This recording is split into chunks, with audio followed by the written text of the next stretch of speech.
In the vast expanse of the universe, a celestial tapestry unfolds, guiding us to a world teeming with life. Through the clouds, we find ourselves in the heart of Africa, where the wild beauty of nature awaits. In this pristine forest, the rhythm of life pulses through every creature, every tree, and every river. Join us as we delve deeper into the Chinhoyi University of Technology School of Wildlife and Environment, exploring the triumphs and challenges of protecting our planet's precious natural resources.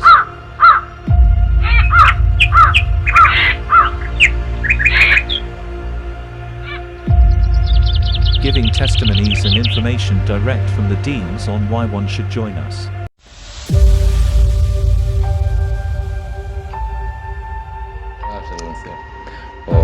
My name is Samson Chitao, and I'm here to talk to you about what happens within your faculty, like the School of Wildlife and Environmental Sciences, hoping that by the end of this interview, we have a highlight and the briefs of what happens within your school. Okay, thank you, sir. I would like to know your name first. Yeah, my name is Professor Levi, Okay. and I'm the Dean, Substantive Dean of the School of Wildlife and Environmental Sciences. Okay, so Professor, so today, sir, we have only just a couple questions that I'm going to ask you. Yeah, the first question is, what are the degrees that are offered inside the School of Wildlife and Environmental Sciences? Thank you very much. We offer 4 degree programs. We have Wildlife Ecology and Conservation. We have got Freshwater and Fishery Sciences. We have got Geoinformatics and Environmental Conservation. And we also have Environmental Sciences and Technology. Those are the 4 programs that we are offering in our school. Wow, okay, thank you, sir. So, okay, focusing on the student side, right? What is it that you prioritize for this upcoming academic year for both the students and those outside? Both the students and those outside, we are prioritizing issues to do with them gaining practical experience, hands-on experience. This is in line with the Education 5.0. We want them to have 60% practicals and 40% theory. And this we feel it works very well for us, especially given challenges to do with artificial intelligence and things like that. So we want to prioritize construction of our labs, construction of other practical engagement facilities so that they get practical hands-on experience. Okay. Well, thank you, sir. Okay, next question is, what is the role of the school in local and global environmental challenges that you're facing right now? Yes, we believe the school plays a key role in global and environmental challenges. For instance, if you look at issues to do with climate change, we are supposed to be and we are at the forefront of doing cutting-edge research in the area of climate science, and also we are looking at environmental issues to do with pollution, remediation, and trying to proffer solutions that will help the local and international society at large. Okay.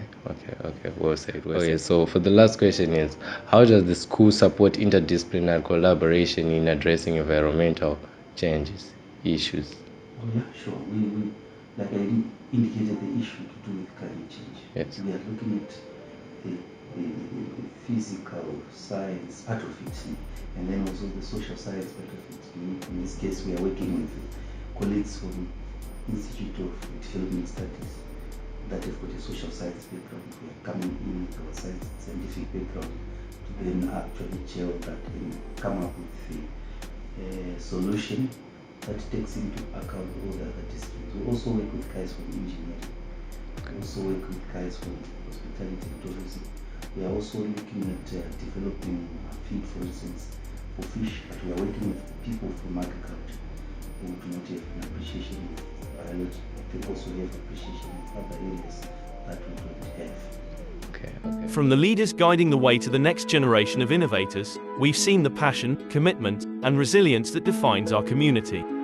Through the voices of Professor Torai Beer, Dr. Jeffries Matipano and the students, we've gained a deeper understanding of the transformative power of education and the opportunities that await at Chinhoyi University of Technology.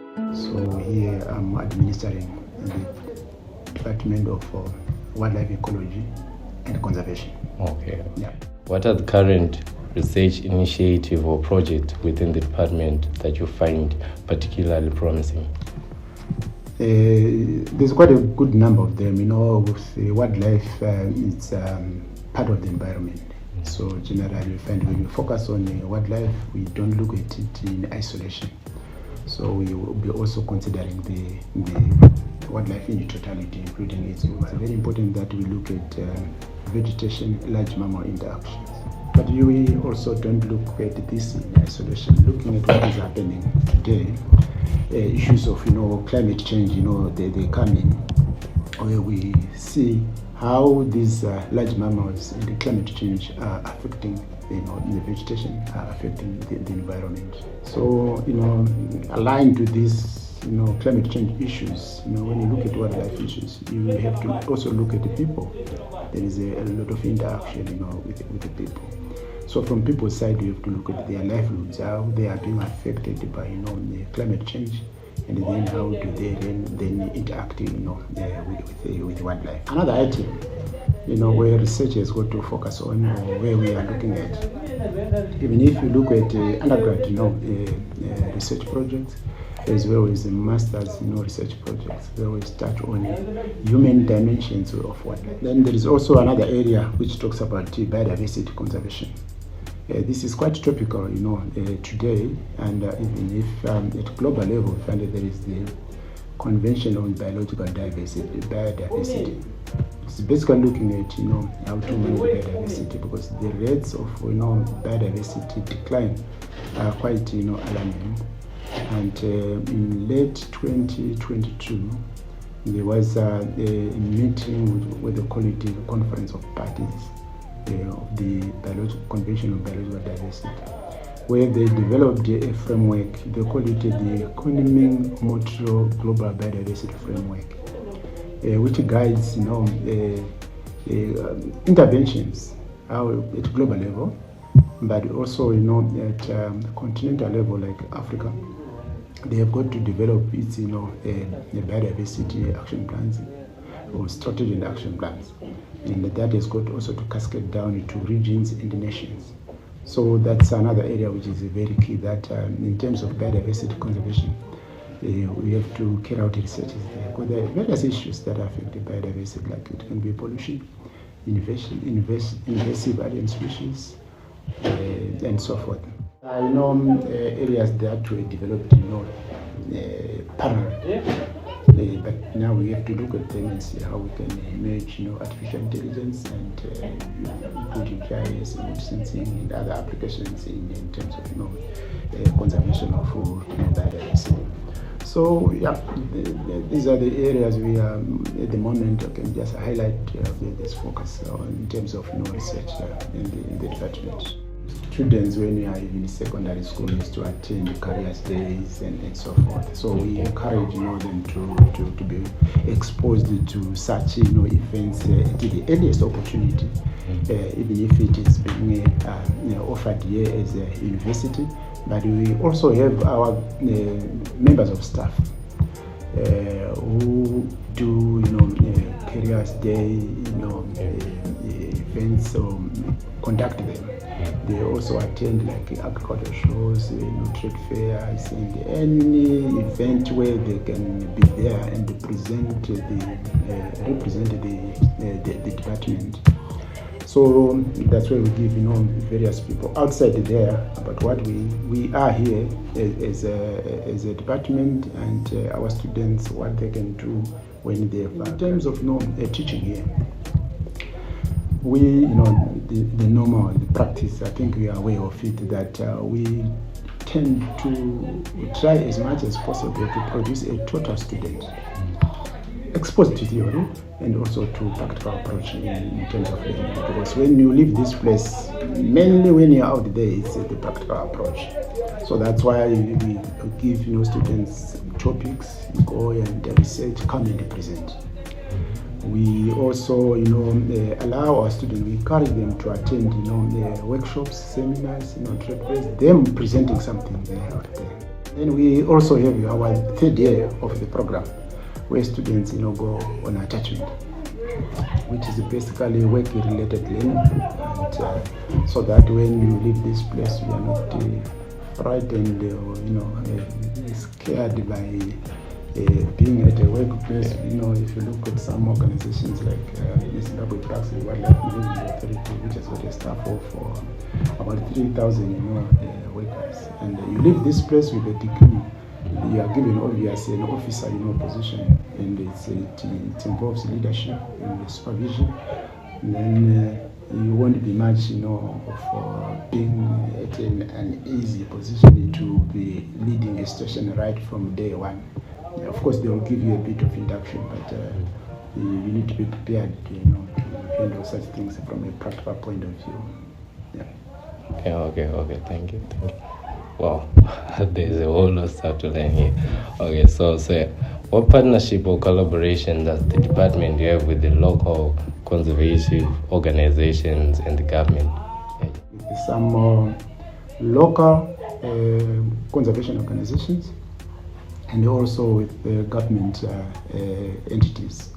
For example, this department has got an agreement with the Zimbabwe Parks and Wildlife Management Authority, as a part of government, and also it has got an agreement with the Chinhoyi Resources, which is basically it's a private property near Gweru. They are into wildlife and also mixed with the livestock production.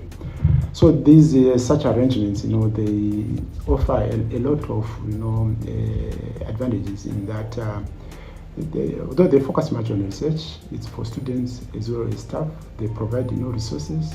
Like at the moment we have students who have been provided scholarships by Chinhoyi Resources, and they are doing research there. Then it also gives us other resources, not just finance. It can be accommodation when we go out there. It can be transport when we go out there, and in some areas also they can offer as field supervisors to our students. What sets our program quite different from others, as you know, similar programs at state universities in terms of course content in teaching, it's 80% overlap. So we only have a 20% uniqueness in each course, depending on the university. Thank you. Well, guys, you've heard it. With that said, that's what our chairperson has to say for us today, and I hope there's more to understand during your studies. As our journey comes to a close, we reflect on the powerful stories and insights shared by the dedicated individuals who call Chinhoyi University of Technology home. Guys, today we're joined by Panashe Guchima, right? So our first question for Panashe Guchima is, what is it exactly that inspired you to pursue this degree in environmental wildlife and science? What inspired me is because of nature, number one. Number two, is because I like to work with the environment. Now that there are issues of human and wildlife conflict, and there has to be someone who intervene and find mitigated ways to that. That's why I choose to study wildlife ecology. What is the pressing environmental issue that you actually think needs immediate attention to address to? Okay, I think I have two issues. Number one is about the wetlands. People are now farming on those wetlands, and which is causing, everyone knows that there's climate change is one of the results from the misusing of my wetlands. So I think that issue has to be addressed. Another one is of people who are invading in protected areas. I think that issue also has to be addressed. Okay. Well, what is it that you actually think that can actually be implied with the knowledge that you're acquiring from this university to actually implement in the next future for this coming generation? Okay. I think there has to be campaign awareness where people are being educated about the importance of the environment, the importance of conserving our wildlife, the importance of conserving our nature. Because some of the people, they don't even know the advantages. That's why they are farming my wetlands. You see, like, komosha, and not to prefer, let's farm there because Shona, but they don't know other importances of those wetlands are more kudarika kurima and stuff. And another thing, I think those human and wildlife conflicts, they have to be addressed sideways, like two-sided. Asiri kuside ku one side, so that in the future those cases will be less.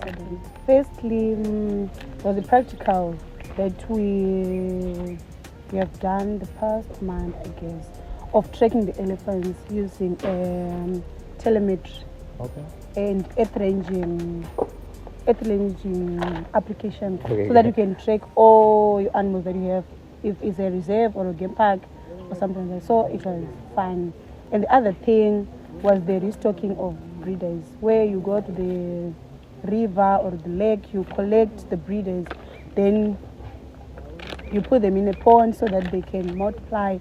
That will be a business, so that you can sell fingerlings, even those breeders also. So that was the greatest use. Wow, okay, that was something. To actually have to work with elephants. Okay, that's quite impressive. Okay, that's quite impressive. So, so that we brief it all up, and actually, what is it that you actually can say for a student that is out there? I don't know, whoever is out there that actually feels the need to actually come and have a degree in wildlife and environmental studies. What is it that you actually say, no guys, you can actually come and do this degree?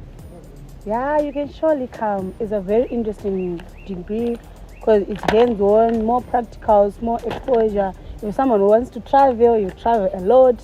If you're someone that loves the nature, you're going to see a lot of nature, and there are many opportunities and many companies that can hire you.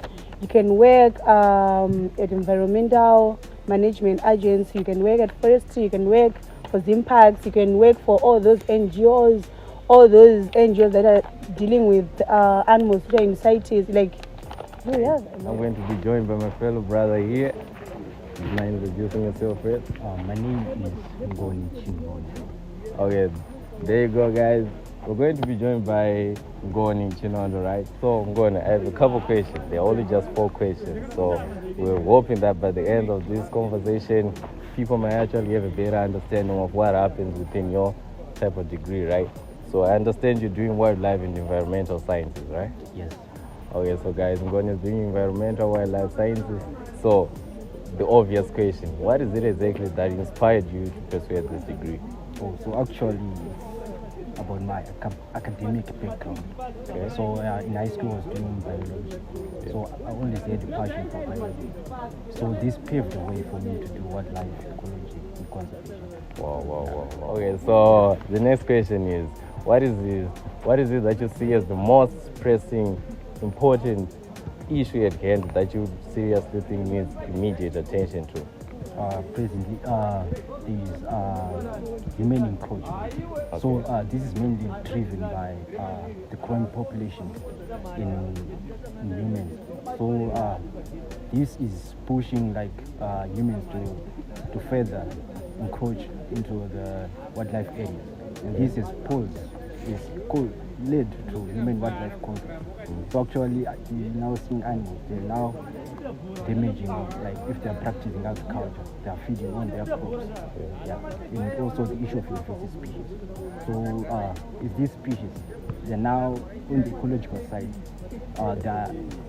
they are actually competing with native species, and this is impact through this competition. So they are out competing these native species, leading to low population of native species. That's it. Okay, the next question that we have for you is, what is it that you actually see after acquiring this degree that you actually think that you can actually implement in the future of the whole situation? For the whole situation? Yeah, I don't know how you're going to explain it. Maybe not just the immediate issue that you see that needs attention, but after obtaining this degree, where do you actually see yourself in this wildlife and environmental studies, helping like the economy and whatever stuff? So basically, with this knowledge that I'm being equipped at Chinhoyi University, for me, I was greatly inspired by my ecologist where was it attached with? So yeah, I would like to venture into aquatic ecology. Aquatic ecology. Okay. So guys, there you have it. The last question that we have for you. We just hoping maybe there is that fantasy story that actually inspired you that happens. I don't know what you do in your wildlife and environmental studies. So would you like to give us a memorable experience that you actually obtained from doing this degree while you are here at CAT? Oh yeah. So actually, during my attachment at Sebakwe, which is in Kwekwe, so there is NDRC, which focuses on black rhino, conserving black rhino. So I actually fatigued in setting up camera traps. These we use mainly to reduce like poaching and other stuff. Wow. Okay. I'm sure that was quite impressive memory that you have there. Okay, so guys, there you have it. Our brother here just give us a glimpse of whatever happens inside the wildlife environmental studies. There you go, guys. Join us and become part of a legacy of innovation, creativity, and excellence. In a universe full of wonder, let us cherish and protect the beauty of our wild world.